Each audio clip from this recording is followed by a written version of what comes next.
Arthur's Seat is one of Edinburgh's most famous landmarks. Although there isn't actually a seat at the top, it has some incredible views of land, sea, and city. One of the most beautiful things about Edinburgh is that you get the best of both worlds, being able to go into the city and easily dip back into nature, as well as be by the seaside for some much needed fresh air. In this video, I will show you two hikes, both of an easy walking level in two very different seasons. I will link a helpful map in the description of the video as well, and don't forget to like and subscribe if you think this video is helpful, and can't wait to hear your stories about hiking Arthur's Seat. In February we had sunshine for days, so the only thing we had to contend with was the cold and the wind once we reached the summit. Because of its close vicinity to the city, many people climb the mountain wearing trainers and streetwear, although this is definitely not recommended. There are locals who go up and do a run in their running shoes, but it does get really muddy. And especially at the top, it's very muddy and wet. And we saw so many people in trainers and white trousers that were probably not going to recover from a run in the washing machine. The walk is clearly signposted and you can find maps online that are easy to navigate. And to be honest, it does feel like more of a walk than a hike for the most part. We started in Duddingston village where there's parking at the bottom and walked up past Dunsopy Loch and around that side of the mountain. You can also drive to Dunsopy Loch and hike from there, saving some time if you like.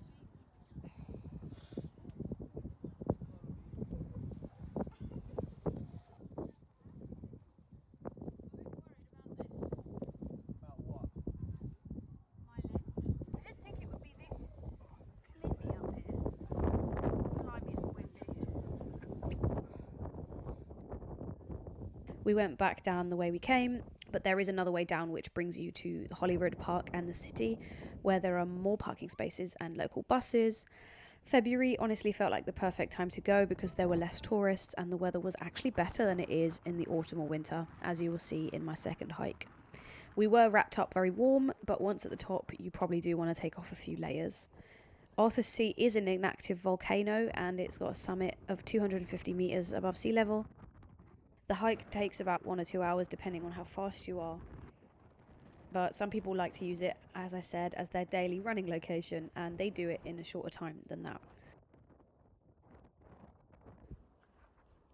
We climbed back down as the sun was setting, which was absolutely stunning.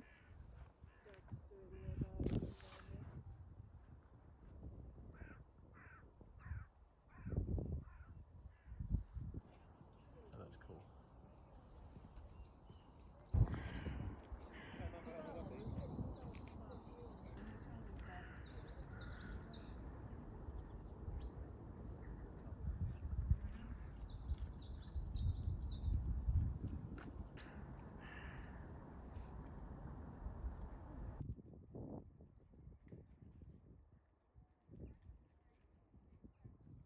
Then we stopped at the Sheep's Head Inn in Duddingston, which is supposedly Scotland's oldest inn, and had a drink there.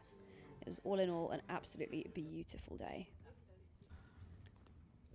In September, it was a totally different story. It had rained a lot in the summer and early autumn, and I decided nonetheless to brave the rain and hike up again as I visited Edinburgh again. As a disclaimer, there were no weather warnings on this day, despite the rain, and you are hiking at your own risk if you decide to hike during a weather warning. Usually the pathways will be blocked off at the entry points when the weather is too bad to warrant safe hiking, so you don't really need to worry. Most of the day it was actually just drizzling and quite foggy, but because I could see the summit from where my parents lived and the top wasn't covered in clouds, I figured it would be okay. It was pretty wet though. So if you're not an experienced hiker or do not have the right shoes or gear, aka boots, I would not hike in the rain. There is a bus that goes straight from the city centre to Holyrood House, but I was coming from Musselburgh, so I got off at Abbey Hill and walked through the park. That is where most of the tourists begin the hike. It was nice because this time I could see very different views on my way up, and I also saw the historic St Anthony's Chapel ruins.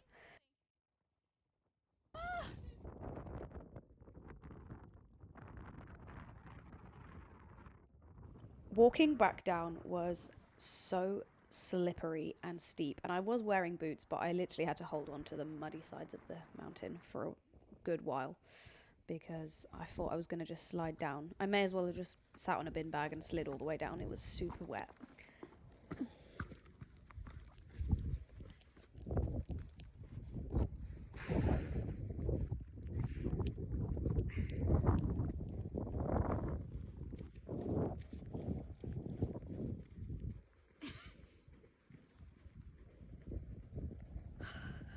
As you can see here, there was a fire in August of 2025, so half the mountain is like weirdly black now, and that bit was quite slippery as well, so you do have to be careful. Don't set fire to your local mountain. It's pretty steep and wet.